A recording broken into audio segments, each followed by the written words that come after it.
ہم گزشتہ 80 دن سے دیکھ رہے ہیں کہ انسانیت ختم ہو چکی ہے۔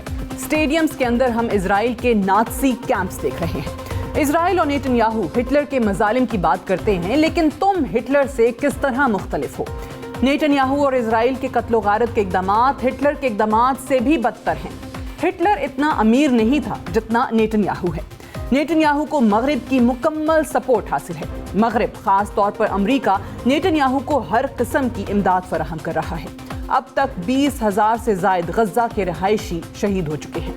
صرف ترکیہ سے تعلق رکھنے والے مسلمان غزہ کے مظلوموں کے ساتھ کھڑے ہیں۔ جنگ کے دنوں میں بھی عبادت گاہوں، اسکولوں اور ہسپتالوں کو نقصان نہیں پہنچایا جاتا، لیکن نیتن یاہو نے سب کچھ تباہ کر دیا۔ غزہ کے سائنسدانوں کو ان کے خاندانوں سمیت شہید کیا گیا۔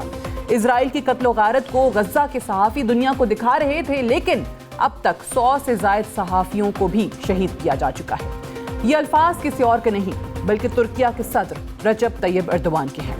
رجب طیب ایردوان کے خطابات سن کر سب سے اہم سوال پیدا ہوتا ہے کہ کیا خطابات اپنی لوکل ترک عوام کے لیے ہیں یا ترکیہ عملی طور پر غزہ کے بے کس اور مجبور عوام کی مدد بھی کرے گا؟ پروفیسر جیفری سیکس کا ایک انٹرویو میں ترکیہ کے صدر کے جوشیلے خطاب پر اظہار خیال کرتے ہوئے کہنا تھا کہ گزشتہ کچھ ہفتوں کے دوران مجھے ابوظہبی، اسلام آباد اور ایتھوپیہ جانے کا اتفاق ہوا، جہاں میری بہت سے سفارتکاروں کے ساتھ ملاقاتیں ہوئیں۔ میں ضرور کہوں گا کہ صدر طیب ایردوان بہت سخت زبان استعمال کرتے ہیں اور ان کی بات کو پوری دنیا میں سنا جا رہا ہے۔ ان کے خطابات صرف مسلم دنیا تک محدود نہیں ہیں۔ گزشتہ ہفتے اقوام متحدہ کی جنرل اسمبلی میں ایک ووٹ ہوا جس کو امریکہ اور دیگر ممالک میں زیادہ پذیرائی نہیں ملی۔ اس میں فلسطین کے حق خود ارادیت پر ووٹ کیا گیا۔ جنرل اسمبلی میں ووٹ کو متفقہ طور پر منظور کیا گیا، لیکن اس کی مخالفت میں صرف 4 ووٹس آئے۔ ان 4 ممالک میں امریکہ، اسرائیل، مائکرونیشیا اور ناورو شامل تھے۔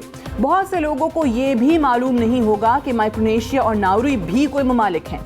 مائکرونیشیا کی کل آبادی 1,13,000 ہے، جبکہ ناورو کی کل آبادی 12,000 افراد کے قریب ہے۔ اس کا مطلب ہوا کہ امریکہ اور اسرائیل کے علاوہ پوری دنیا جو کچھ غزہ میں ہو رہا ہے اس کے خلاف بات کر رہی ہے۔ اس قتل عام اور نسل کشی کی حمایت کرنے کی وجہ سے امریکہ پوری دنیا میں تنہا رہ چکا ہے۔ امریکہ کی خارجہ پالیسی کے ثمرات اس وقت پوری دنیا میں دیکھے جا سکتے ہیں۔ دنیا کے اہم ممالک امریکہ کو چھوڑ کر روس اور چین کے قریب ہوتے ہوئے دکھائی دے رہے ہیں۔ امریکہ اس وقت مکمل آئسولیشن کی طرف بڑھ رہا ہے۔ دنیا اس وقت امریکہ کو ایک لیڈر کے بجائے ایک انتشار پھیلانے والے ملک کے طور پر دیکھ رہی ہے جو تنہا رہ چکا ہے۔ دنیا کے تمام ممالک اسرائیل کے ہاتھوں جاری نسل کشی کو اپنے موبائل فونز پر لائیو دیکھ رہے ہیں۔ جس طرح ترکیہ کے صدر نے اپنے خطاب میں کہا کہ ہسپتال، اسکول، مساجد اور گرجا گھروں کو اس طرح تباہ کیا جا رہا ہے تاکہ وہ رہائش کے قابل نہ رہ سکیں۔ اسرائیل تباہی اور بربادی ایک مقصد کے تحت کر رہا ہے۔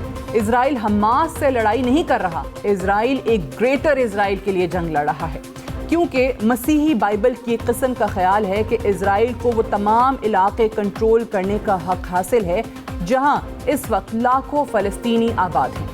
یہ گروہ اس وقت پاورفل ہے اور ان کے مطابق خدا نے یہ بات 5ویں صدی کے آس پاس جوشوا کی کتاب میں کی تھی۔ ان باتوں پر یقین نہیں کیا جا سکتا کیونکہ آج ہم 21ویں صدی میں ہیں اور یہ باتیں انتہائی تباہ کن ہیں۔ دنیا میں بہت سے سمجھدار لوگ یہ سمجھنے سے قاصر ہیں کہ اسرائیل کرنا کیا چاہ رہا ہے۔ آج کے اس ایڈیٹوریل کو ہم اس نقطے پر کنکلوڈ کرتے ہیں کہ امریکہ کو یہ اندازہ نہیں ہو رہا کہ یہ جنگ بہت تیزی سے پھیل رہی ہے جو بہت خطرناک ثابت ہو سکتی ہے، لیکن بدقسمتی سے امریکہ اپنا لیڈرشپ کا کردار ادا کرنے میں ناکام ہو چکا ہے، کیونکہ امریکہ میں ایک ایسا صدر ہے جس کے کنٹرول میں اس کی خارجہ پالیسی نہیں ہے، کیونکہ امریکی صدر بائیڈن امریکہ کو پوری دنیا کے مد مقابل لا چکا ہے اور امریکہ ایک تاریخی آئسولیشن کا حصہ بنتا جا رہا ہے۔